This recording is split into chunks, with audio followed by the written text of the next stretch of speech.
Hello and welcome to BISP Solution. So we will continue our sessions about the end-to-end implementation, migration and integration.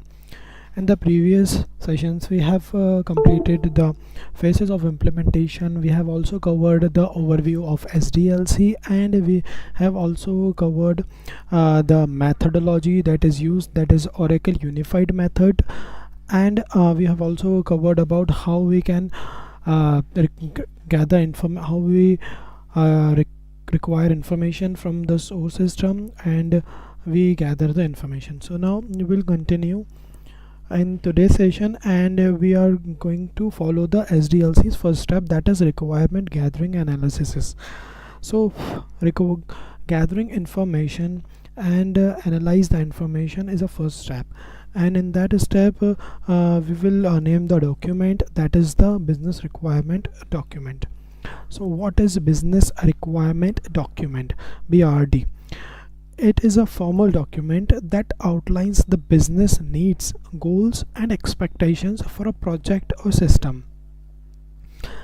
We can say it is a foundation for project planning and developing, ensuring that all stakeholders have a clear understanding of the requirements. Basically, business requirement document of a particular ERP can be same, but the requirement is maybe different, but the output that we provide in the system is same. So the requirement may be vary, but all the components, that is the key components and the features of the BRD business requirement document, that we have seen it. And so we will see the key components, and then later on we will see the BRD. Okay,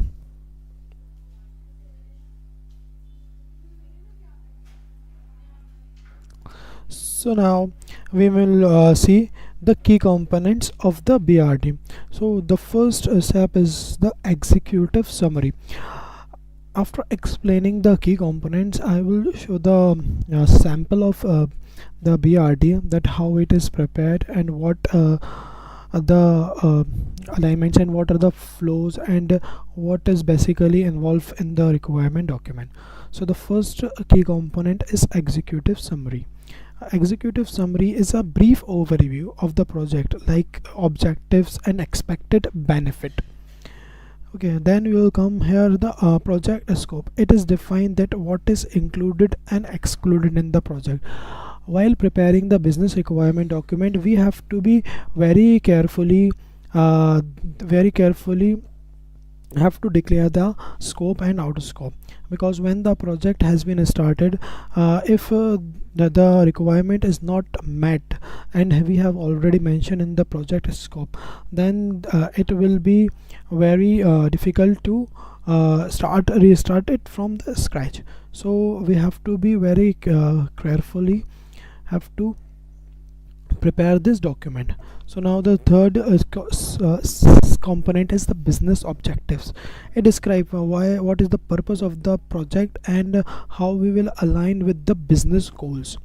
Then comes the stakeholders analysis. Of course, we will sit with the team involving the stakeholders also, because of course they are funding and they required everything, so that's why the stakeholder analysis is high requirement. So first we have to identify what is the key stakeholders, like CFOs, the technical person, the functional consultant, that is, so all have to be recorded in the document, and what are their roles and responsibility as well. Then it comes the requirements. Requirement is of two types, that is functional requirements and the non-functional requirements. Functional requirement means that we have to be explain every description that the system or process has to be accomplished. Like we are a functional requirement of the modules of GL, AP, AR, FAM and the cash management. So we have to be very carefully record these functional requirements, and of course as well we have to cover non-functional requirement as well. That includes the performance, security, compliance and scalability needs. Okay, non-functional requirements is basically a part of the system, but it works on the front desk, and the functional requirements is the process of the system and then the procedures that we are performing in the system. Okay, so this is the requirements. So the next key component is assumptions and constraints. It is like the limitations and dependencies that affect the project. Here it is like an example. Suppose we have a limitation of some storage, suppose. So we can upload one CSV at a time, so it will be limitations. And suppose we without any particular person we cannot be upload any CSV that can have an access, so it comes on the dependencies. So we have to be write the assumptions and the constant. Suppose we are assuming that something is not available in the Oracle the method, the terminology, but we are assuming that some terminology that provided by the source, we are using the same terminology in the Oracle as well. So this is also have to be mentioned when we prepare the business requirement document. So business requirement document is a single document that we will prepare when we kick off the project. So if there is any changes occurred, then it will be very difficult from both the side of the party. So all the information that we gather from the client business user and what are the output that we provide, we have to cumulatively set, and then after that analyze, we will prepare this BRD. So the next is the process flow. Process flow is like that we have to give some graphical or textual representation of a business process. Suppose if we are creating the COA, what is the process of the COA, or we are providing the P2P. So what is the P2P that we are how it works from the purchase order till the execution, the O2C as well. So this is basically a few types of processes that have to be mentioned in the BRD to give the business user that this is how the process works, so it can be changed at that time. Okay, then it comes risk and mitigation strategies. So of course when we are migrating the data from one ERP to another ERP, we have certain risk, and we have to overcome certain risk. We have to be plan some strategies to overcome that. It can be of any data loss, or it can be of any XYZ thing can be done. So we have to be plan certain strategies to overcome the potential risk. After that is acceptance criteria. So acceptance criteria is like defines how the final product will be evaluated for success. It means that the BRD has been successfully done. So this is how the key components of the BRD has been done. So what is the purpose of BRD? Why we are preparing the BRD? Okay, so what is the purpose? So the purpose of preparing the BRD is to ensure alignment between business goals and the project outcomes, or you can see it act as a reference for developer, testers and business analytics, where whole team is set together and prepare this BRD where every team is satisfied. Then comes it reduce the project scope, that by clearly defining expectations. So when we note it down in a particular pen and paper, or we have a written document, then the project cannot be carried away. We can follow the blueprints or the footsteps that have mentioned according to the requirement. So this is why the BRD document is that's the purpose of preparing the BRD. Then it comes to facilitate communication between the stakeholders and the technical teams. It is like, if we discuss anything orally, it is a human nature that we can forget, or it can be manipulated in a orally. But if it is written in a document, it cannot be manipulated or it cannot be forgotten. So whenever any team, whether it is the stakeholders or whether it is a technical team or whether it is a functional team, has skipped any step, so it can go through to the document and correct those, or any process has been done it.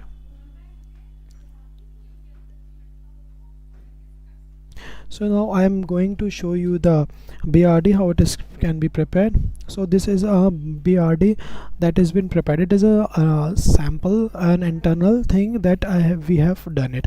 So you can see the first page of your document should be the name, the document name, and also they are like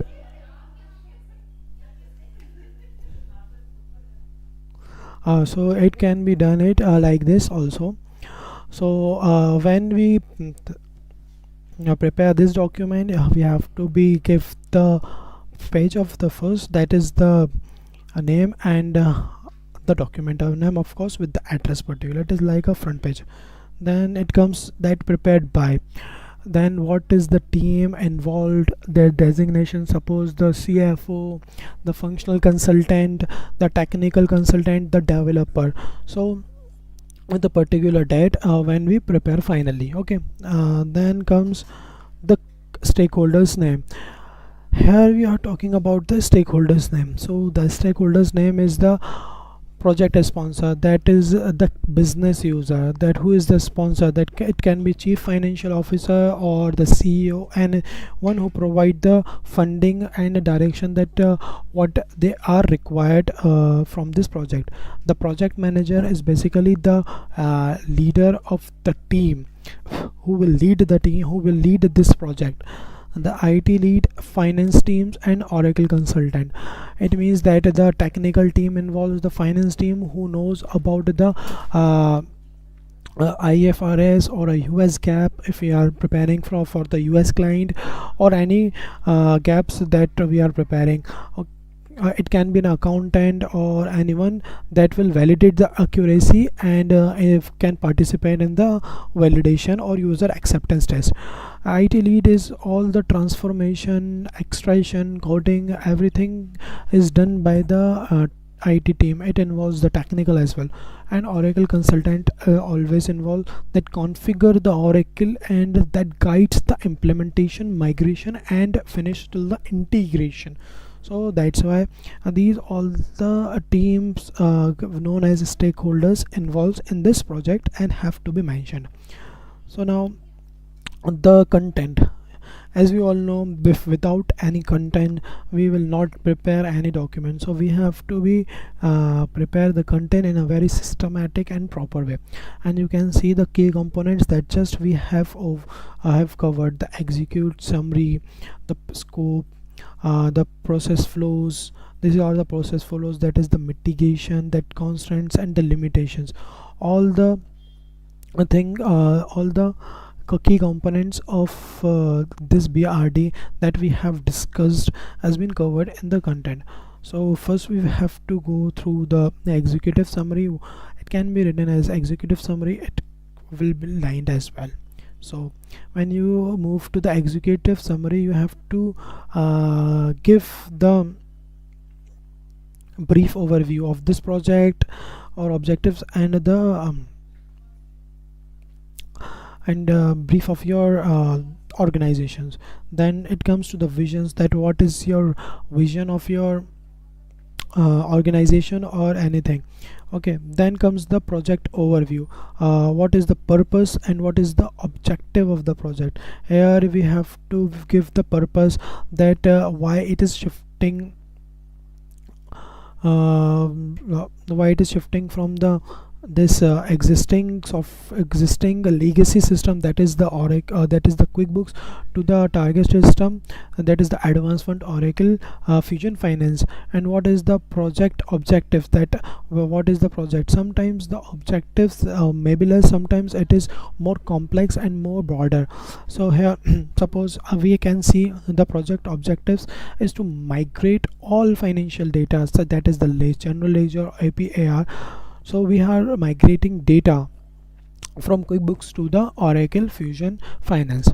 Then we will give the information about the client, that is the USA client and the Indian client, where we are migrating. Okay, then why client wants to switch to Fusion, we have to mention this in the BRD, because if we won't mention it, we don't know the purpose why this document is preparing and why this implementation migration has been done it. So it can be that we have already covered in the first session, that why we are doing the implementation, migration and integration. Then it comes the project scope, as you can see, and you can read this on the screen, that that in scope and that is the out scope. So you can see in a scope is that we have defined it, that we are extracting 2 years data. You can write it, what is your scope in the project, you can refer it, that we are uploading the GL, AP, AR and the fixed assets, or we can test and validate the migrating data, or we get support for finance and employees in Oracle. So this is our in scope in the project. Now if you see the out scope, you will able to see that transferring of non-financial database from QuickBooks. Suppose some non-financial transactions are available that is used in the Oracle QuickBooks, may are not. If any new functionality in Oracle comes up, so we are not be able, because since this document is prepared, when this document is prepared, till that all the functionality can be migrated into the Oracle Fusion. But after this document has been signed, there will be no of new functionality can be done provided by the project. And if any extra feature has been occurred, since we are working on a cloud basis, the updation has been done more and more and day to day, so we will not deploy any new feature. Then here is the process flow. You can see the enterprise structure reporting of the company, that we are using the Rapsol. Here you can see it as an example. So you can see the current process that is used in the US, that is one company is that Rapsol is in India as well, and the head office in the US. And what it is using, it is using the current process of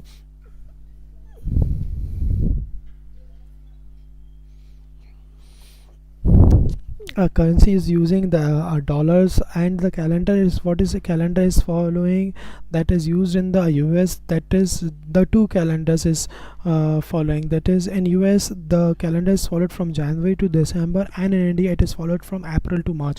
So we will prepare two statements. Okay, because one statement is for the head office, that is prepared the calendar, and the second calendar that is in India, that is followed from April to March. So here you can see the process, and what is the process in India as well, what are the accounting method it is followed.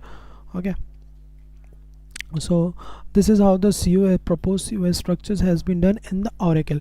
The above is provided in the QuickBooks, that is the legacy system. It is provided, we can see a list of account numbers, and that is available, that is the 4 categories available in the QuickBooks.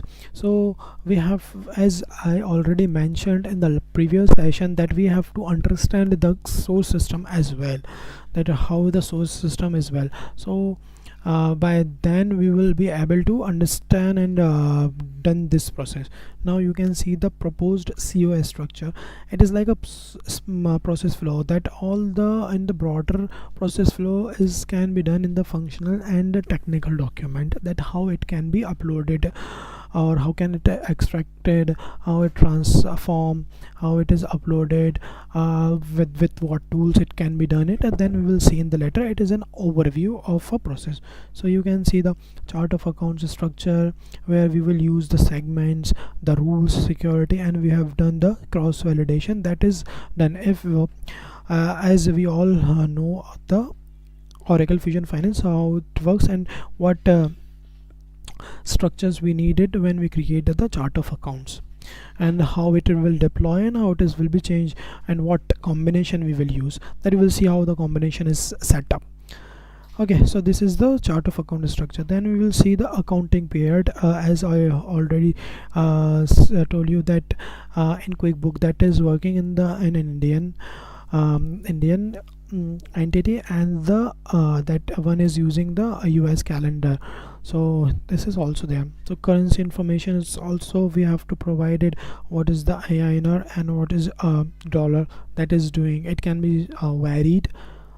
Okay, then it comes the GL process workflow, that is the current one and the proposed one. Current one is that it is doing in the source, and the proposed that what we are going to be proposed. So this is how the GL workflow process. And in the GL workflow process, this is the general entries has to be done.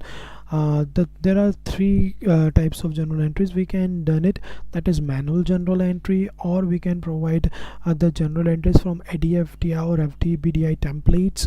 We can upload it, or the general entries that generate the recurring general entries. So this is the flow that we have to mention it, so the business user can understand that this is how the flow has to be done in the or in the target system.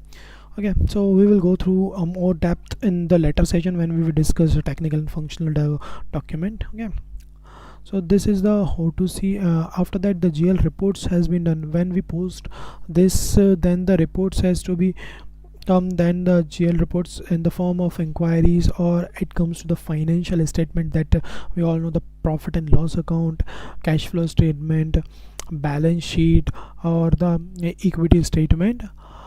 So this is how it was done. So the O2C and P2P cycle, that is the current and proposed one.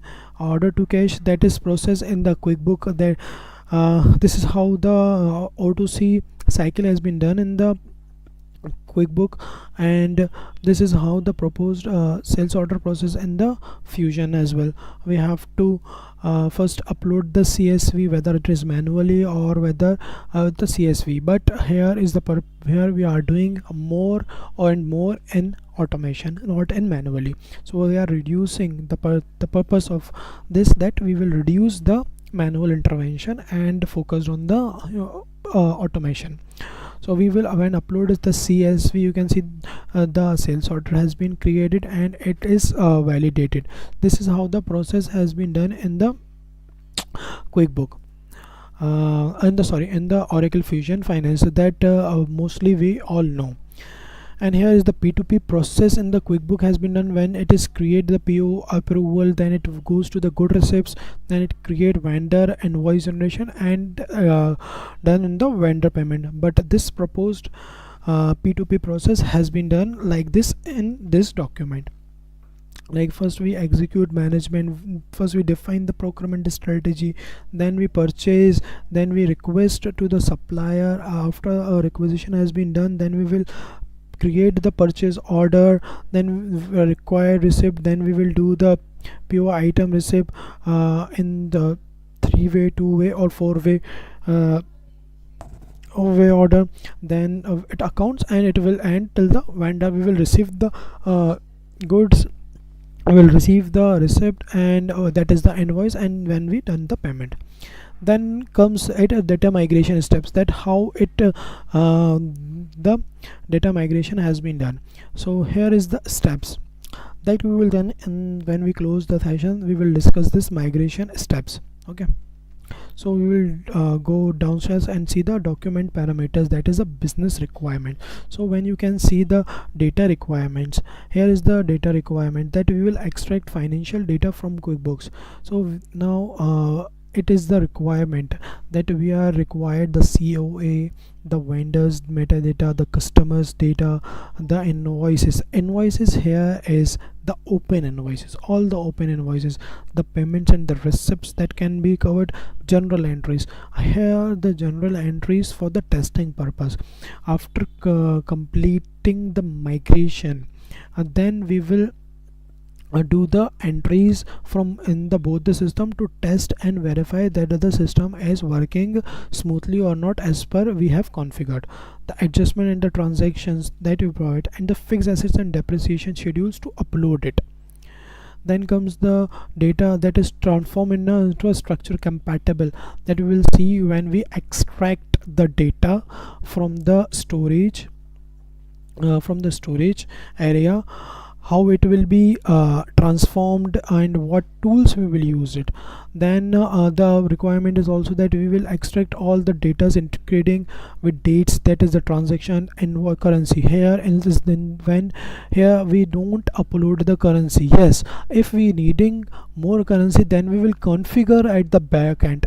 We are not uploading the currency. Okay, and now here with the requirements, the functional requirements. Here you can see the functional requirement is that we will configure all the GAL to align with QuickBooks and chart of accounts. Here we are setting up AP, AR, inventory as well. Here the load historical data for at least 2 physicals. It can be changed whether you are uploading 3 years, whether we are uploading 4 years.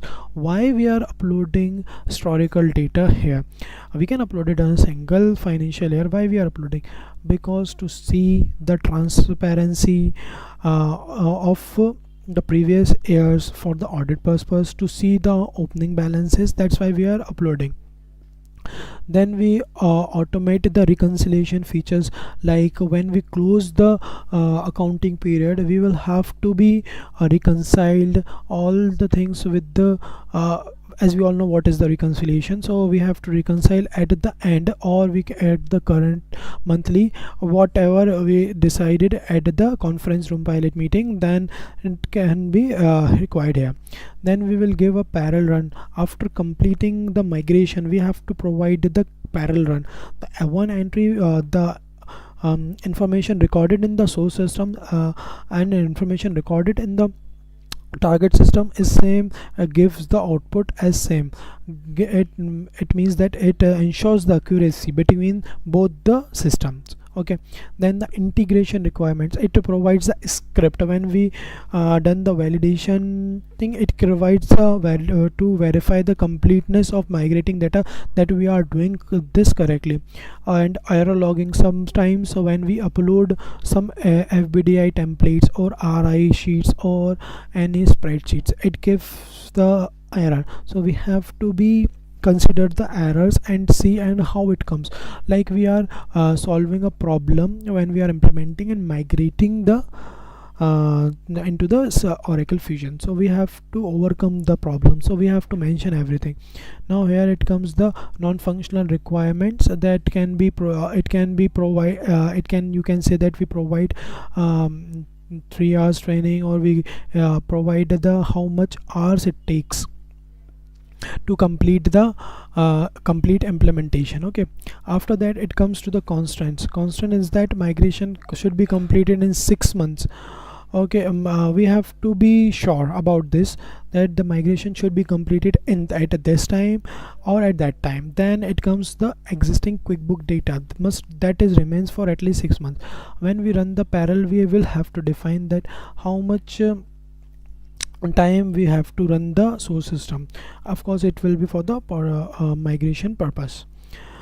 Now it comes to risk and mitigation, that we have discussed, that what is the risk. Suppose it is a loss during migration, what is the probability and the impact high. So how the strategy has been performed, we can give the information about this, that what is the risk, potential risk, and how it can with that strategy. So now it comes now the resources, that who are the functional consultant, who is the techno functional consultant, who is the technical developer, or the tester. All the names should be given here. The names should be provided, 1 or 2. Then the assumptions, you can see. Before going to the assumption, we will see the limitation of the target system. Here I mentioned only 1 or 2 limitation. It can be more than 2, or it can be more. Okay, so that you can see in the limitations target system, that once we have created the calendar and PL ledgers, then the calendar cannot be changed. Instead we have to create a new PL, as when we create a new calendar cannot be changed, the name cannot be changed, anything it cannot be changed. We have to be create a new primary ledger. Then while creating PL and functional currency is taken place of foreign currency, then it can be changed as well. Now the assumptions, what we are assuming, that we are assuming that we have access to QuickBooks data export tools APIs that available for data extraction. It is like the tools that we are that we known when we do the conference room pilot phase, that what tools that we will create. Suppose we are creating these tools, so you can get a brief. Okay, so the mapping guidance or Oracle Fusion environment will be available before the migration started, or we are assuming this. Then it comes the hardware and software requirements, what is that, and the milestones task.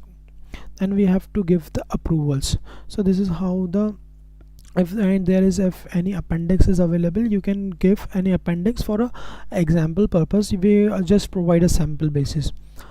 Okay, so this is how the BRD to be created. Okay, so now next design. Now we are moving to the second step of SDLC, that is the design. And here design will come up the functional design document and the technical design document. So the functional design document, we will come to the second. What is functional design document? The functional design document, like it is a detailed document that outlines how a system, application or process will be function. That is it is totally based on the business requirement document, that how a system, application or a process is going to be work functionally. It acts as a bridge between business needs and technical implementation, that ensuring that developers and stakeholders have a clear understanding of the system's expected behavior. Okay, so this document is prepared so that the business user and the stakeholders can understand how the system that we are migrating expected to behavior, that they required to to behave like them. So now the key components of this is, it is like the introduction is like that, why we preparing that document, what is the purpose and what is the scope. It will cover functionality and what is the assumptions and dependencies. Here you can use the business requirement. It is an optional if you can use it or not. That is a high level business objectives, user stories, cases we can mention it, or we can process the business flows as well. Functional overview is the description of key functionalities, features, modules covered, integration points with other system. Then user interface requirements, like what are the screens, what is the forms and fields, what is the navigation that we done in the target system, that is Oracle Fusion, and what is the experience, how it will be tested. Like this we can provide them. Then what is the data requirements, that is what is the input we are receiving and what is output has been come out there, database tables and relationships. Then comes the security and access control. Here we give users rules and permission, authentication and authorization requirements. Suppose we provide different rules to the different users to access different modules in the Oracle Fusion Finance. Then comes to the error handling and validation, means that what is the error messages, how the data validation rules work. Then the integration requirements, that all API details and communication protocols. Reporting and dashboards, the key reports required, what is the key reports, like from we are receiving like we have done in Oracle Fusion, like OTBI reports or the BI reports. Assumption and constant, same as here. So why an FDD is important? FDD is important because it ensures that an understanding between the business team and the technical team to understand the application more and more in an easy way. It provides a reference for developers, testers and stakeholders. It reduces ambiguities and minimizes scope setups also, and it helps in system validation and user acceptance testing. When sometimes we just bloom away about scope, then we can overcome from this document as well. So now I'm now showing you the functional document design. So FDD is a single document. I have prepared different documents, but FDD is a single document prepared. So this FDD document I prepare for the GL purpose only, but you can get the idea of how to prepare the FDD. So the front page is same as the BRD. The content, so you have to provide the content. Here you can see the process flow, document control, introduction, what is the functional design, what is the functional specification, and all these things. So now we will go through this. Now here we have to prepare only the one FDD, but for easy understanding or explanation, I am just showing about the GL process flow. So you can see that document control, we have to provide the document control. Here you can provide a detail or a brief about the document, the introduction, that what is the purpose of this document, what is the scope of this document, and what we are assuming and constraints. Here you can mention under the introduction, or you can make any other head and mention the assumption and constraint. On the functional design overview, it is a overview that we are establishing a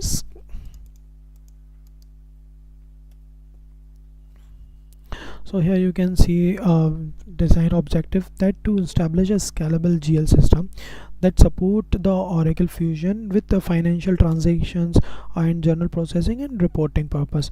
And solution for this, that we will configure with multi-ledger support, automated workflows, role-based security, and custom reporting to meet specific financial and operational requirements. What is the functional specification? So this functional specification for each ledger, so we will now show you the ledger configuration, that is the COA and the ledger. So here you can see how the setup, so you have to explain in this document to the business that how the process, how the functionality can be done in the system, like from first step till the completion stage. So here you can say the COA process flow, that first we have to set up the primary ledger, then we will go to the chart of accounts. Now in the chart of accounts, we have to create the segments.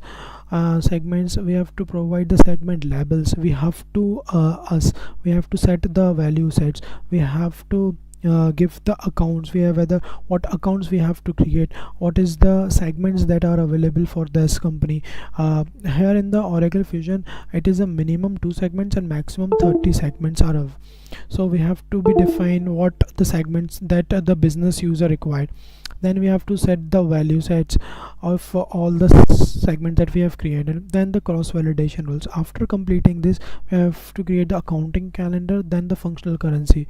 Functional currency is the currency when we are have to report this. Suppose the client needs that functional currency can be varied and work on multi-currency. Then the accounting method that is followed, accruals can be followed. Now here is the general processing and general entries and processing. How the general processing that we have seen in the BRD in a shorter sense, here you can see on the broader sense till the reporting, how it can be report from creation, general creating to the reporting.